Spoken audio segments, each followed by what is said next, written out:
O espírita tem receio de abordar certos assuntos na casa espírita. Será que falamos sobre tudo? Ou alguns assuntos não são pertinentes à doutrina? Não deveríamos pensar assim. A doutrina espírita tem como um dos seus pilares a fé raciocinada.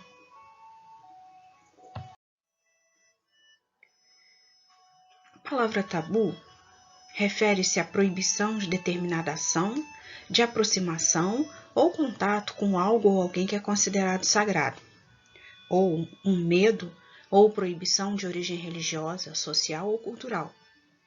É um assunto de que não se pode ou não se deve falar. É uma palavra de origem polinésia, derivando do tonganês tabu e do maori tapu, termos que se referem à proibição de determinado ato, com base na crença de que tal ato invadiria o campo do sagrado, implicando em perigo ou maldição para os indivíduos comuns.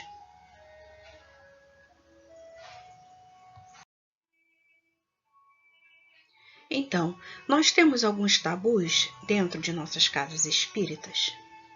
Certos assuntos nem pensamos em abordar para não criar discórdia. Pois é, dificilmente falamos sobre o homossexualismo. Nós deixamos de citar alguns nomes de irmãos espirituais porque acreditamos que são espíritos inferiores. Às vezes aprendemos assim. E claro, espírita não se mete em política, isso não condiz. E se eu vou tomar um passe, tem que ser com um médio forte. E de preferência que esteja vestido de roupa clara, né? Enfim, eu sou espírita, eu não tenho motivo nenhum para estar deprimido e muito menos posso ter medo da morte. É desse jeito. Então, vamos tentar falar um pouquinho sobre alguns desses assuntos? Vamos falar sobre política. Na questão número 573 do Livro dos Espíritos está assim: em que consiste a missão dos espíritos encarnados? E a resposta: em instruir os homens, em lhes auxiliar o progresso, em lhes melhorar as instituições por meios diretos e materiais. E um nobre deputado, com base nessas palavras, disse: para nós, a política é a ciência de criar o bem de todos e nesse princípio nos firmaremos. Dr. Adolfo Bezerra de Menezes. Bezerra de Menezes iniciou sua vida como político elegendo-se vereador em 1861 e foi reeleito por sucessivos mandatos até se tornar presidente da Câmara e anos depois deputado-geral da província do Rio de Janeiro. Caibar Schutel foi vereador e intendente no interior de São Paulo. Eurípides, com 22 anos, já era vereador em Sacramento. Bittencourt Sampaio, renomado médium, foi deputado e presidente da província do Espírito Santo. Espínola, médium atuante principalmente no movimento espírita baiano, foi nomeado pelo então imperador Dom Pedro II presidente da província de Goiás. Camilo Chaves, figura marcante no espiritismo e na vida política de Minas Gerais, foi vereador, deputado e senador no antigo Congresso Mineiro. Joaquim Travassos, um dos pioneiros do espiritismo no Brasil, foi eleito senador na primeira legislatura do estado do Rio de Janeiro. São tantos espíritas que poderíamos falar aqui. A questão não é se devemos ou podemos nos envolver com política ou discuti-la na casa espírita. O fato é que temos que ter cuidado na forma como lidamos com o assunto. Deve-se ter respeito a ideias tão diversas e as contrárias à nossa. Na obra Diretrizes de Segurança, de autoria de Edivaldo Franco e Raul Teixeira, consta na 11ª parte, que trata de usos e costumes, a seguinte pergunta: as cores das roupas que os médios estejam usando interferem na qualidade dos fenômenos mediúnicos? E a resposta: em nada interferem as cores de uso externo do médium na qualidade dos fenômenos mediúnicos. Interagem, sim, as cores de dentro, o caráter, o modo de ser e viver de cada um. Ou seja, não há restrição quanto à cor. O que importa é o interior e não o exterior. O que temos que ter em mente é que deve-se considerar o bom senso e usar vestimentas adequadas ao local e à tarefa a ser realizada. Vamos assistir agora um vídeo pequeno que aborda o assunto.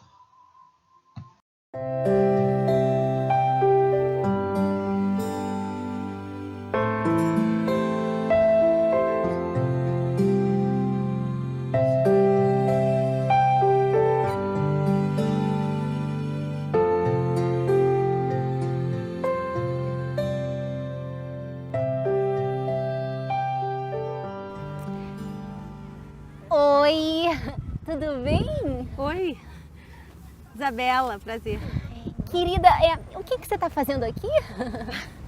Eu tô vendo esse jardim tão lindo, né? Não canso de agradecer a beleza desse lugar. Oi, irmã. Conta outra, né? Eu sei que você fugiu do umbral. Eu só não sei como é que te deixaram entrar aqui. Umbral? Não. Há muito tempo que eu só vou lá a trabalho. Você deve estar me confundindo. Tá.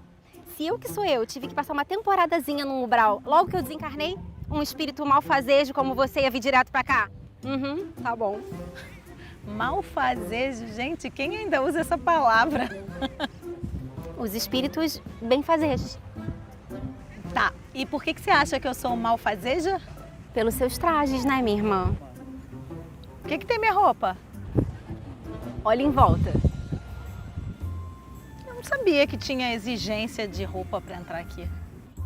Então, ter não tem, mas é que com roupa escura você imprime assim um espírito mais umbralino mesmo. Aí não se encaixa no perfil. Ah, o problema então é a cor da minha roupa. Você tá me julgando porque eu não uso a mesma paleta de cores que vocês? Não, amada, eu não tô te julgando. É que preto é do mal e branco é do bem. Quem disse? Todo mundo sabe. Não te contaram? Poxa, eu adoro preto. Ai, é que você é uma malfazejazinha. Mas a roupa para os desencarnados não é só uma construção mental? Não é o perispírito se moldando à autoimagem? Eu achei que a elevação ou não de um espírito se expressasse pela energia que emana dele, pelas suas atitudes. Aqui, pra encerrar o assunto. Preto é ausência de luz. Logo, você é um espírito sem luz. Dá o fora. Olha, mas eu acho que o preto pode ter outras interpretações. Por exemplo, a escuridão que eu vejo quando eu fecho os olhos para rezar é o preto que me traz um recolhimento, uma paz. A noite negra é tão linda e tão necessária quanto esse dia, claro, ensolarado. E as sombras escuras da árvore? Num dia de sol, nossa, é um alívio. Eu tô pensando aqui, não me lembro de nenhuma fruta de casca branca. Agora, preta, vermelha, amarela, tem muitas. E eu não acho que uma jabuticaba seja malfazeja. Amiga, nós não somos jabuticabas. Silvia, Oi! já vai começar a palestra Tá. daquele espírito das altas esferas que veio visitar a gente. Você não vem? Não, vou, claro. Eu tava só dando uma situada nessa irmãzinha infeliz aqui que tava querendo se infiltrar. Silvia, é ela. A palestrante. Ai, claro! Imagina se eu ia perder essa palestra, não é mesmo? Eu vou lá colocar o meu pretinho básico. Já volto.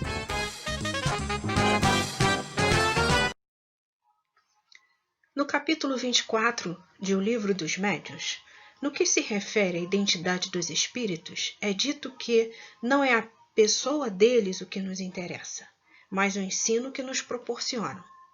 Desde que esse ensino é bom, pouco importa se aquele que o deu se chame Pedro ou Paulo, deve ele ser julgado pela sua qualidade e não pelas suas insígnias. Sobre nossos irmãos caboclos, ciganos, vovôs e vovós, pretos velhos e tantos outros, lembremos que a nobreza de um irmão espiritual não está relacionada com seu nome ou origem. No livro A Missão dos Exus na Terra, psicografado por Vanderlei de Oliveira, pelo espírito de Pai João de Angola, está escrito que, quase sempre, os Exus foram magos na Lemúria e Atlântida e possuem extrema habilidade na manipulação de energia. Nós não podemos negar a elevação espiritual desses nossos irmãos. Nosso sincero agradecimento e profundo respeito a todos eles.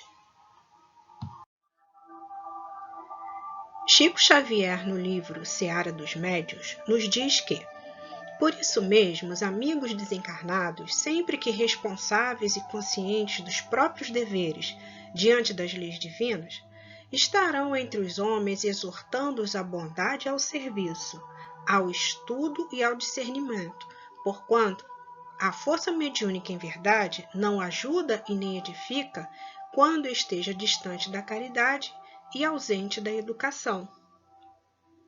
Médium forte, casa forte. Não devemos nos prender a isso. Uma casa espírita é o somatório da dedicação de todos. Cada um dos participantes dá a sua cota para a solidificação do trabalho. O papel de cada trabalhador é extremamente importante.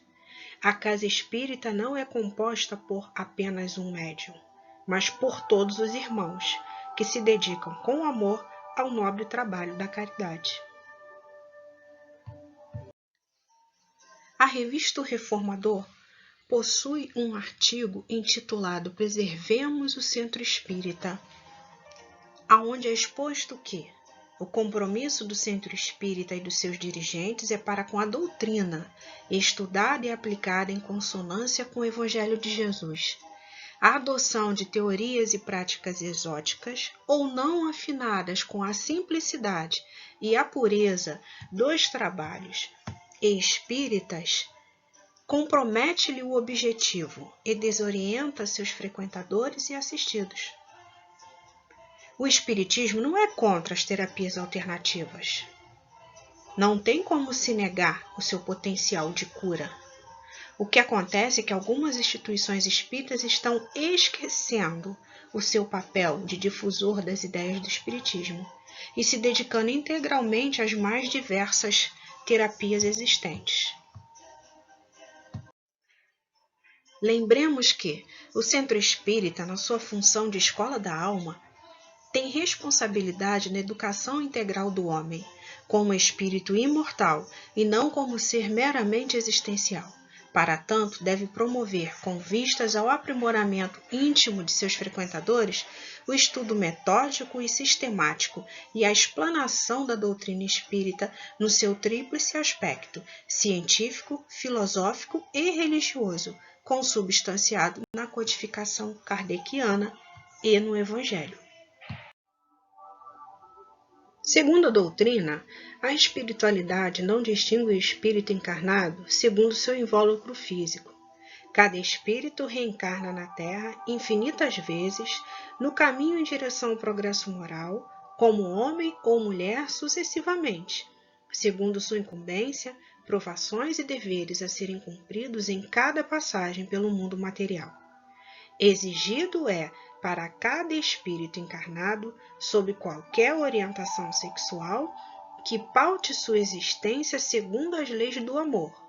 E como diz a música de Milton Nascimento, qualquer maneira de amor vale a pena.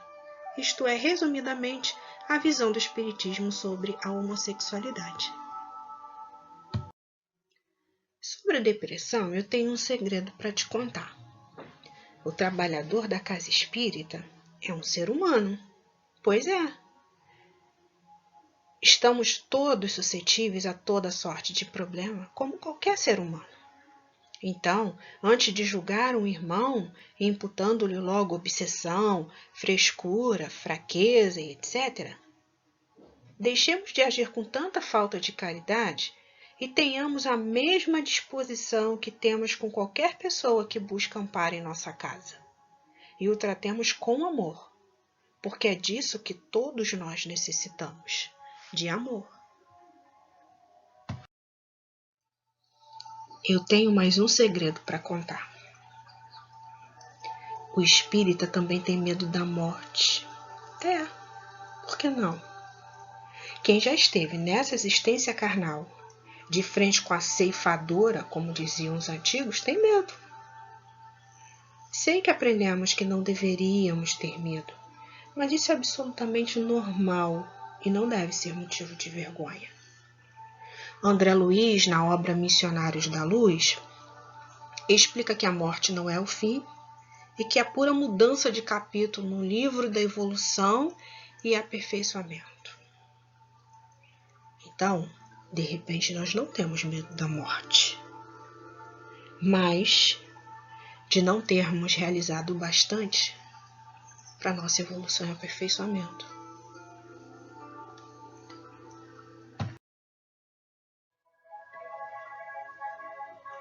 Para finalizar, lembramos o irmão Pedro Camilo, que diz que divergir e criticar ideias e posturas não significa que estejamos necessariamente certos ou errados. É tão somente consequência do fato de sermos capazes de livremente pensar e decidir.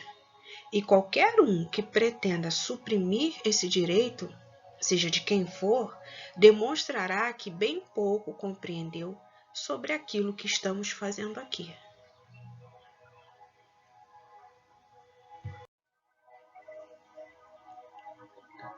Somos seres sociais e conviver com o diferente é muito importante, pois nos ensina algo extremamente útil ao nosso progresso, a tolerância e a paciência.